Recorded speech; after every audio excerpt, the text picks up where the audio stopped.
ಮಧುಗಿರಿ ತಾಲೂಕಿನ ಮಿಡಗೇಶಿ ಹೋಬಳಿಯ ರಂಟವಳಲು ಗ್ರಾಮದಲ್ಲಿ ತಾಲೂಕು ಪಂಚಾಯಿತಿ ವತಿಯಿಂದ ಆಯೋಜಿಸಿದ್ದ ಜನಸ್ಪಂದನ ಹಾಗೂ ಖಾತಾ ಆಂದೋಲನ ಕಾರ್ಯಕ್ರಮವನ್ನು ಉದ್ಘಾಟಿಸಿ ಮಾತನಾಡಿದ ಸರ್ಕಾರ ಸಚಿವ ಕೆಎಸ್ ರಾಜಣ್ಣನವರು, ನಾನು ಕೇವಲ ಓಟಿಗಾಗಿ ಕೆಲಸ ಮಾಡುವ ವ್ಯಕ್ತಿಯಲ್ಲ, ಜನಪರವಾಗಿ ಕೆಲಸ ಕಾರ್ಯಗಳನ್ನು ಮಾಡುವ ವ್ಯಕ್ತಿಯಾಗಿದ್ದೇನೆ. ಪಕ್ಷಾತೀತವಾಗಿ ಸರ್ಕಾರಿ ಸವಲತ್ತುಗಳು ಜನರಿಗೆ ತಲುಪಬೇಕೆನ್ನುವ ಉದ್ದೇಶ ನನ್ನದಾಗಿದೆ. ಹಲವಾರು ಸಮಸ್ಯೆಗಳಿಂದಾಗಿ ಗ್ರಾಮಗಳಲ್ಲಿನ ಜನರ ಜಮೀನುಗಳ ಪೌತಿ ಖಾತೆಗಳು ಆಗದೇ ಇರುವುದು ಬೇಸರದ ಸಂಗತಿ. ಪೌತಿ ಖಾತೆಗಳನ್ನು ಮಾಡಲು ಬಹಳಷ್ಟು ವಿಳಂಬವಾಗುತ್ತಿದೆ. ಸುಮಾರು 2 ತಲೆಮಾರುಗಳ ಹಕ್ಕುಗಳನ್ನು ತಮ್ಮ ಹೆಸರಿಗೆ ಮಾಡಿಕೊಳ್ಳಲು ಅರ್ಜಿಗಳನ್ನು ಹಿಡಿದು ಕಚೇರಿಗೆ ಹೋಗಲು ಸಹ ಜನರು ಉದಾಸೀನ ಮನೋಭಾವ ತೋರುತ್ತಿದ್ದಾರೆ. ರೈತರು ತಮ್ಮ ಜಮೀನುಗಳ ದಾಖಲೆಗಳನ್ನು ಆದಷ್ಟು ಸರಿಪಡಿಸಿಕೊಳ್ಳಿ. ಮುಂದಿನ ದಿನಗಳಲ್ಲಿ ಅವುಗಳ ಅವಶ್ಯಕತೆ ಹೆಚ್ಚಿದೆ. ಇನ್ನು ಜಮೀನುಗಳ ದಾಖಲೆಗಳು ಸರಿಯಿಲ್ಲದ ಕಾರಣ ಪ್ರಧಾನಮಂತ್ರಿಯವರು ನೀಡುವ 6,000 ಹಾಗೂ ಬೆಳೆ ವಿಮೆಯನ್ನ ಪಡೆದುಕೊಳ್ಳಲು ಸಹ ಆಗುತ್ತಿಲ್ಲ. ಆದ್ದರಿಂದ ತಮ್ಮ ಖಾತೆ, ಬ್ಯಾಂಕು ಪುಸ್ತಕಗಳನ್ನು ಸರಿಪಡಿಸಿಕೊಂಡರೆ ನೇರವಾಗಿ ಸರ್ಕಾರದ ಸವಲತ್ತುಗಳು ದೊರೆಯುತ್ತದೆ ಹಾಗೂ ನೇರವಾಗಿ ನಿಮ್ಮ ಬ್ಯಾಂಕಿನ ಖಾತೆಗೆ ಹಣ ಜಮಾ ಆಗುತ್ತದೆ ಎಂದು ತಿಳಿಸಿದರು.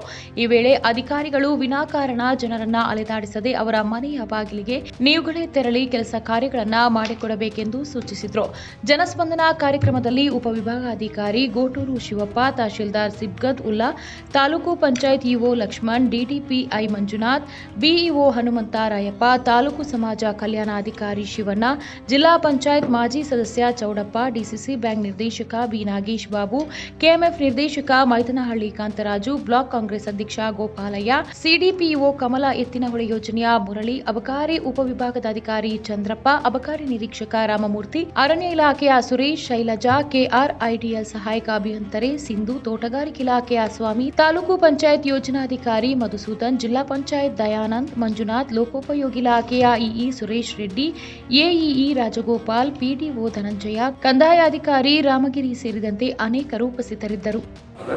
ಇನ್ನು ಕಂದಾಯ ಇಲಾಖೆಗೆ ಹೊರತುಪಡಿಸಿ ಬೇರೆ ಇಲಾಖೆಗೆ ನಿಮ್ಮೆಲ್ಲರೂ ಏನಾದ್ರು ಸಮಸ್ಯೆಗಳಿದ್ರೆ ಆ ಅರ್ಜಿಗಳನ್ನು ಕೂಡ ಇಲ್ಲಿ ಕೊಟ್ಟರೆ ಅದೆಲ್ಲ ರಿಜಿಸ್ಟರ್ ಮಾಡಿಕೊಂಡು ಅದಕ್ಕೆಲ್ಲ ಪರಿಹಾರ ಕೊಡುವಂತ ಕೆಲಸ ಇವತ್ತು ಎಲ್ಲ ಇಲಾಖೆ ಅಧಿಕಾರಿಗಳು ಬಂದಿದ್ದಾರೆ. ಅದನ್ನೆಲ್ಲ ಕೆಲಸ ಮಾಡಿಕೊಡ್ತಾರೆ ಅಂತ ಹೇಳಿ ನಾನು ಈ ಸಂದರ್ಭದಲ್ಲಿ ಹೇಳಲಿಕ್ಕೆ ಬಯಸಿ ಅರ್ಜಿಗಳನ್ನ ತೆಗೆದುಕೊಳ್ತಕ್ಕಂಥ ಕೆಲಸ ಈಗ ಪ್ರಾರಂಭ ಮಾಡೋಣ.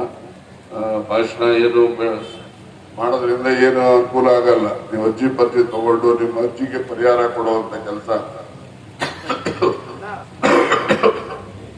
ಅಷ್ಟೊಂದು ಸುಗಮವಾಗಿ ಸಂಚಾರ ಮಾಡಲಿಕ್ಕೆ ಆಗದೆ ಇರೋದನ್ನ ನಾವೆಲ್ಲ ಗಮನಿಸ್ತೀವಿ. ಅದಕ್ಕೋಸ್ಕರ 1.5 ಗಂಟೆಗೆ ಇವತ್ತು ಬಿಡಿ ಆಫೀಸಲ್ಲಿ ಒಂದು ಮೀಟಿಂಗ್ ತಗೊಳ್ತೀನಿ. ಆಫೀಸರ್ಗಳದ್ದು, ಇಂಜಿನಿಯರ್ಗಳದೆಲ್ಲ ಅದು ಯಾಕೆ ಆಗ್ತಾ ಇಲ್ಲ ಅಂತ ನೋಡೋಣ. ಈಗ ನಾನು ಬಡವನಹಳ್ಳಿಯಿಂದ ಇಲ್ಲಿ ಬರೋ ರೋಡ್ ಚೆನ್ನಾಗಿದೆ. ಆ ಬಡವನಹಳ್ಳಿಯಿಂದ ಗಿಡದಹಳ್ಳಿ ಮೇಲೆ ಹೋದ್ರೆ ರಸ್ತೆ ಸರಿನೇ ಇಲ್ಲ. ಅದು ಯಾಕೆ ಇಷ್ಟೊಂದು ಕೆಟ್ಟೋಯ್ತು ಅಂತ ಗೊತ್ತಿಲ್ಲ. ನಾನು ಆ ಭಾಗದಲ್ಲಿ ತಿರುಗಾಟ ಕಡಿಮೆ ಮಾಡಿಬಿಟ್ಟಿದ್ದೀನಿ. ಅದಕ್ಕೇನೋ ಆಗಿರ್ಬೇಕಂದ್ರೆ ಈ ತಿರುಗಾಟ ಜಾಸ್ತಿ ಮಾಡುತ್ತೀನಿ. ತಿರುಗಾಟ ಜಾಸ್ತಿ ಆದ್ಮೇಲೆ ಅವೆಲ್ಲವಕ್ಕೂ ಕೂಡ ಒಂದು ಪರಿಹಾರ ನೀವು ಸ್ಥಳದಲ್ಲಿ ಜಾಯಿಂಟ್ ಆಗಿ ಮಾಡಿ ಅದಕ್ಕೊಂದು ಪರಿಹಾರ ಇಡಬೇಕು. ಇಲ್ಲ ಅಂತ ಹೇಳಿದ್ರೆ ಈಗಾಗಲೇ ಅದೆಲ್ಲ ಸರ್ವೆ ಆಗಿದೆ.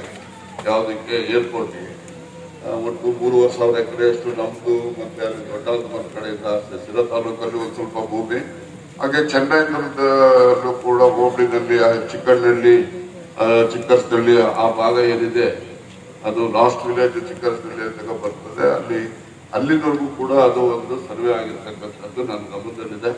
ಅಲ್ಲಿ ಎಲ್ಲೆಲ್ಲಿ ಭೂಮಿ, ಸರ್ಕಾರಿ ಭೂಮಿಯನ್ನ ನಿಯಮಾನುಸಾರ ಟಿಟಿ ಕಟ್ಟಿರ್ತಕ್ಕಂಥದ್ದು ಮತ್ತೊಂದು ದಾಖಲೆಗಳು ಆ ಕಾಲದಲ್ಲಿ ಎಲ್ಲ ನಡ್ಕೊಂಡೆ ತಿರುಗಾಡ್ತಾ ಇದ್ರು. ಅದಕ್ಕೆ ಕಟ್ ರೂಟ್ ಇರ್ಲಿ, ನಕಾಶ ರೋಡ್ಗಳು. ಇವಾಗ ಯಾರು ತಿರುಗಾಡ್ತಾರೆ? ಈಗ ನೀರು ತಿರುಗಾಡಲ್ಲ ನಡ್ಕೊಂಡು.